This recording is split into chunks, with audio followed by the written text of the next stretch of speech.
আর কেঁদো না বাংলার কৃষক, ফোটাও মুখে হাসি। তোমরা দেশের আসল নায়ক, বলবে বিশ্ববাসী। আসসালামু আলাইকুম বন্ধুরা, কেমন আছেন? আশা করি সবাই ভালো আছেন। আজকে আমি এসেছি আমাদের ঢাকা শহরের পল্লবী এলাকার আলবদি গ্রামে। এই গ্রামে ছোট্ট একটা গোয়ালঘর, এই পাশে 2টা গরু রাখা যায়, ওই পাশে 2টা গরু রাখা যায়, 4টি গরু রাখা যায়, এমন ছোট্ট একটা গোয়ালঘর। এবং এই খামার মালিক হচ্ছে আজাদ ভাই, বসে আছে এখানে। আজকের আমরা আসছি, আগে শুনি আজাদ ভাইয়ের কাছে যে তার কী কী সমস্যা আছে। আজাদ ভাই, আপনার এই গরুটার কী সমস্যা হয়েছে বলেন? হঠাৎ করে গরুটা খাওয়া দাওয়া ছেড়ে দিছে। কেন? কেন কেমনে কমু? কি কোনো ফুড পয়জন হয়েছে নাকি গ্যাস হয়েছে তা তো আর বলতে পারলাম না। এই গরুটার আগে কি ছিল, তারপরে কি হয়েছে, কি করে বুঝতেছেন? হঠাৎ সকালবেলা আসার পর দিয়ে যে গরু খাওয়া দাওয়া কম করতেছে, হাত পা আশ্রয়তেছে। তে আমগো এলাকায় একটা ডাক্তার আছে, তারে ফোন দিলাম, তো বুঝলো যে পেট কামড়ানি বলে, যে ওইটা যে কোনো রোগ সমস্যা নাই, যে মানুষের একটা ওষুধ আছে। তো এই ওষুধটা আইনা 20 পিস খাওয়া দিছি। 20 পিস খাওয়ার পর তে কোনো কিছু হয় না। তে সকাল দিক দেওয়া হয়েছে, তো বিকাল দিক দেওয়া পামা আশ্রানি বদ্ধ হয়েছে। তো গরু খায় নাই, তো হঠাৎ খায় নাই, তো এখানে তারপরের দিন কদিকে গরু খায় না। খায় না মানে কি কচুরি বানা খায় নাই নাকি দানাদার ঘাস? কিছুই খায় না, কোনো খাবারের মুখ লয় না ও। তো ফোন দিলাম ডাক্তারের আবার, যে গরু তো খাবার খায় না।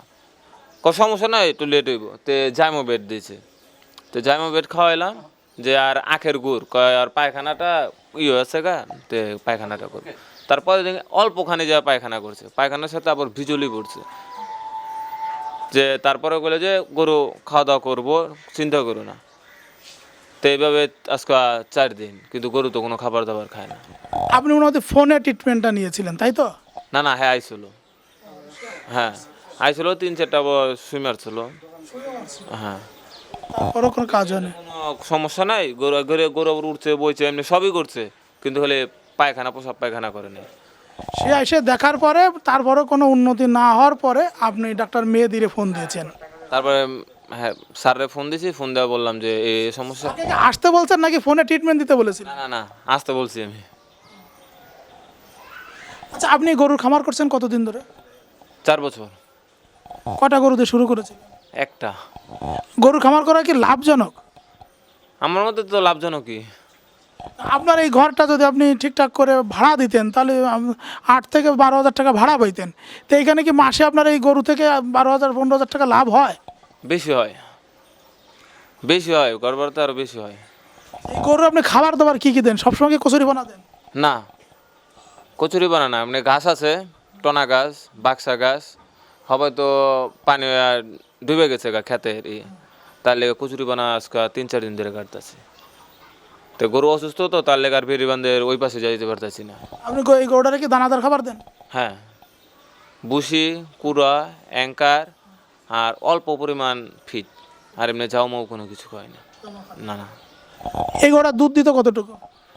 মানে প্রথম চালানে নাকি হপায় সবসময় সকালবেলা 15টা-16টা, সকালে টান 11-12 এরকম। এটা ভালো গরু কিনা এই ফিরকা এই বছর কিনা। হ্যাঁ, ওগুলো তো একটা একটা এটা 3 বছর, এটা 2 বছর। এটা বাছুর যেটা ছিল, বাছুর তো আর জায়গা নাই আমার, তাহলে বিক্রি করে আলাই বাছুর। এই যে আপনার জায়গা নেই, একটা বাছুর হলে বিক্রি করে দিতে হয়, তারপরে ইটি দিয়ে এইভাবে কি আসলে কোনো খামার করা উচিত কিনা বলেন তো? না, এইভাবে তো খামার করা উচিত না। যে জায়গা থাকতে হইব, তো আমার জায়গা না থাকলে কেমনে বাড়াম? না, জায়গা নেই, যা আপনি ধরেন এই যে 4টে গরু মিলে যে টাকায় এখন আপনার খামারের যে গরুর মূল্য আছে, তাতে সব কিছু মিলে প্রায় 5 লাখ 5.5 লাখ টাকার কিন্তু গরুই আছে আপনার খামারে। তো এই টাকা দিয়ে তো আপনি একটা যদি মুদি দোকান দেন, একটা বিশাল বড় মুদি দোকান হইব, এবং তা দিয়ে আপনি সাথে আরও 2জন কর্মচারীও খাটাতে পারবেন।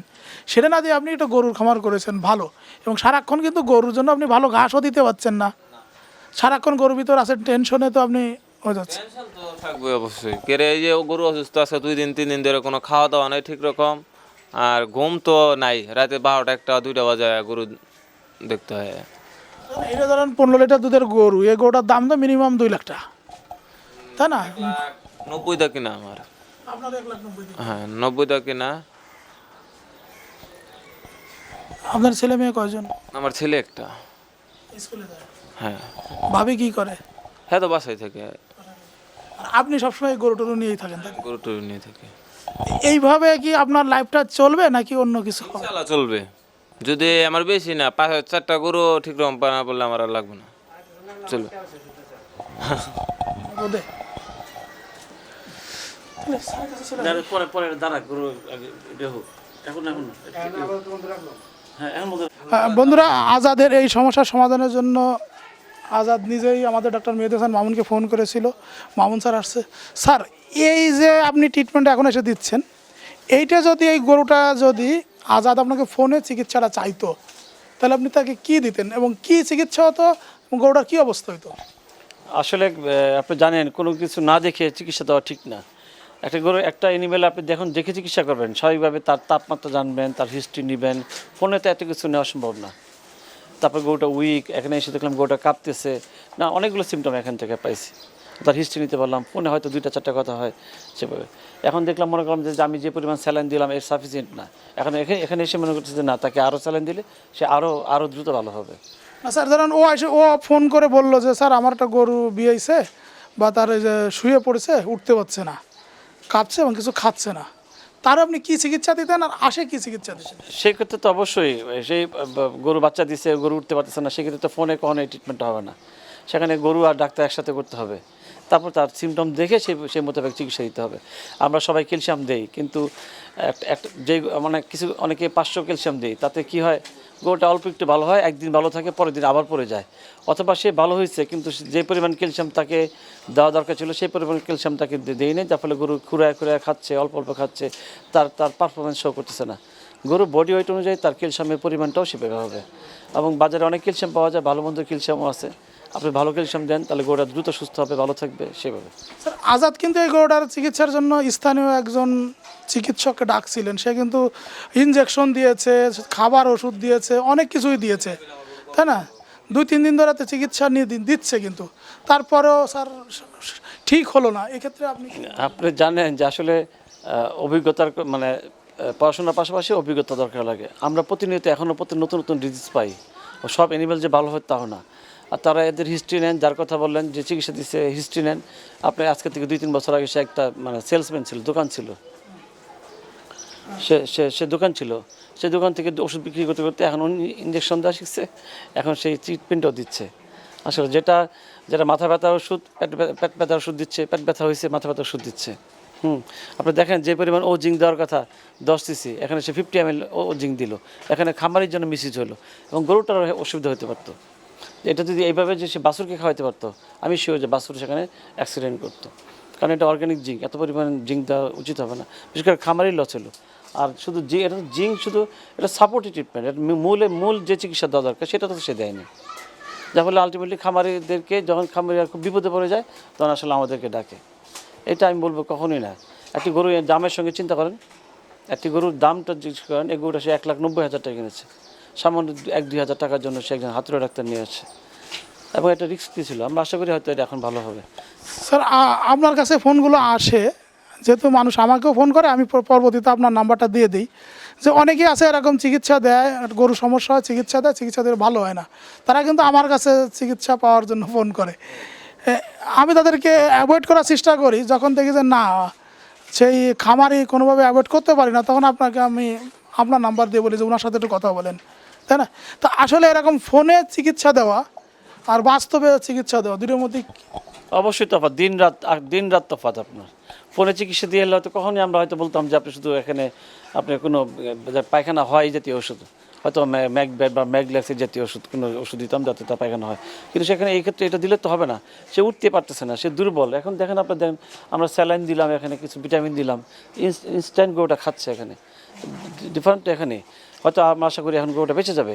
আর অনেক খামারি তো আমাকে খুঁজে, কিন্তু আপনার মাধ্যমে আমাকে রেফারেন্স দেয়, যেন বাইজিৎ স্যারের কাছ থেকে আসলে মোবাইলটা নাম্বারটা নিয়ে আপনাকে অনেক চেষ্টা করে আপনাকে 3 দিন পর পেলাম বা 4 দিন পর পেলাম বা 1 দিন পর পেলাম, এরকমই।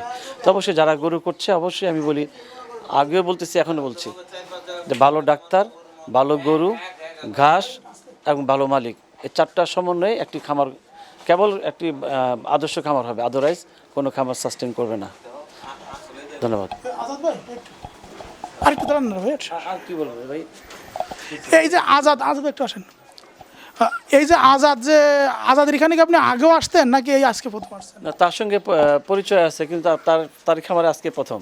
এই যে ধরেন এই ছোট্ট একটা জায়গা, আপনার খামারটা এরকম, এদের এরকম, এরকম জায়গায় আসলে গরু পালন কি ঠিক? এটা ঠিক না, এটা গরুর কষ্ট হয়, নিজেরই একটা দেখতেই হয়। না, আমার খামারও আমি সুন্দর করে হালাইছি, আমার খামার তো আর জান নাই, আমার খামার দেখলে অনেক কইবেন যে খামার করছি। আপনি শুরুতে দেখেন, শুরুতে যদি উনি আমার ওই হাতে ডাক্তারকে না ডেকে যে আমাকে ডাকতো, আমি বলছি না যে আমি ভালো হইতো। আপনি দেখেন এখন ইনস্ট্যান্টলি গরুটা খাচ্ছে, মানে আপনি তফাৎটাই বুঝেন এখানে। তাহলে হয়তো এত দূর হইতো না, বা আমার কাছে অ্যাডভাইস দিত, তাহলে এতটুকু হইতো না, হয়তো আরও আগে। তার দুধ ছিল হয়তো, মেবি কত দুধ ছিলাম জানি না। 4 দিন আগে দুধ কত, অসুস্থ হওয়ার আগে কত দুধ ছিল? 6 কেজি, এখন 4-0। তাহলে দেখেন আপনি, তাহলে এই যে এই 6 কেজি আসতে গেলে আমি হ্যাঁ যেদিন গাইছে, তারপরে আমি আপনার কাছে যে মামার একটা ফোন দিয়ে যে কোনো একটা পরামর্শ নেন, যে হ্যাঁ বাইরে থাকে তারপরে মোবাইলে একটা পরামর্শ নেন, ওইটাই হইব। করার কোনো সমস্যা নাই, গরু ঠিক হয়ে যাবো 2 দিন পর, চিন্তা করিস না তুই, 2 দিন পর ঠিক হয়ে যাবো। 2 দিন দিয়ে 4 দিন, কিন্তু গরুর তো আর কোনো ঠিক হয় না। আমার কাছে কাল কবিন কইছে, আমি কই কাল কদিন কইছ, তাহলে তুই বালা ডাক্তার দেখা, বালা ডাক্তার দেখা। পরে আমার কাছে আজকে নাম্বার চাইছে, মেয়েদেবের নাম্বার চাইছে। তো আমি কই আমি কাম করে রাহি, তো তুই আমার বাইর যাইস, আমি নাম্বার দিমুনি। আমি এ কথা কইছি যে মেয়েদেবের লাগে আমার পরশু দিয়ে কথা কইছি, কালকে আইব, এ কথা কইছি আমি। তারপরে ও আবার নাম্বার কার কাছ থেকে লইছে তা জানি না। ওই যে হাতুড়ির কাছ থেকে নিয়েছি। তো আজাদ ভাই, এই যে আপনার গরুটা এখন উঠে মানে ভুসি খেলো, কচুরি বানাও খাচ্ছে, তাই না? আমি জানি যে কচুরি বানা খাবে না, কচুরি বানাও খাচ্ছে। তারপরে গরুটা আবার বড় অনেকটা মানে প্রস্রাবও করলো, সব কিছু মিলে গরুটা আমার কাছে ভালো লাগতেছে। আপনার কেমন লাগছে? আপনার কাছে না, আমার কাছে অনেক ভালো লাগতেছে। না, আমার গরুটা ইনশাল্লাহ সুস্থ হবে, যে না যে হবাই 1 ঘন্টার ভিতরে যেহেতু ট্রিটমেন্ট করার পর ভুসি খাইতেছে, ঘাস খাইতেছে, ইনশাল্লাহ খাইবে। হ্যাঁ আপনি খুশি? হ্যাঁ, আমি খুশি। বন্ধুরা, আমি এই যে আজাদ ভাই এবং আমাদের ডক্টর মেহেদি হাসান মামুন স্যার সবাই আছে, আমি যারা ডেয়ারি খামার করেন সবাইকে বলবো যে আপনারা যখন খামার করবেন একজন ভালো ডাক্তারের সহযোগিতা নেবেন। তাকে দিয়ে যদি আপনি একটা সুন্দর খামারের প্ল্যানিং করাবেন, কিভাবে ঘর করতে হবে, কিভাবে ব্যবস্থাপনা করতে হবে, গরু কখন কি খাওয়াতে হবে, খাবারের ফর্মুলেশনটা করবেন, এবং গরুর কোনো কিছু হলে সেই ডাক্তারকে ডাকবেন, তাহলে কিন্তু আপনি আপনার খামার করে কাঙ্ক্ষিত রেজাল্ট পাবেন। অন্যথায় কিন্তু এইভাবে ভালো করতে পারবেন না। বন্ধুরা, আমার কথাগুলো যদি ভালো লাগে থাকে, যারা নতুন খামারি আছেন তারা আমার এই চ্যানেলটাকে সাবস্ক্রাইব করে আমাদের সুন্দর সুন্দর পরামর্শ দিন, সুন্দর সুন্দর কমেন্ট দিন। আমরা আপনাদের চাহিদা মতো ভিডিও দেখানোর চেষ্টা করব। সবাইকে ধন্যবাদ। আসসালামু আলাইকুম। তোমরা দেশের আসল নায়ক, বলবে বিশ্ববাসী।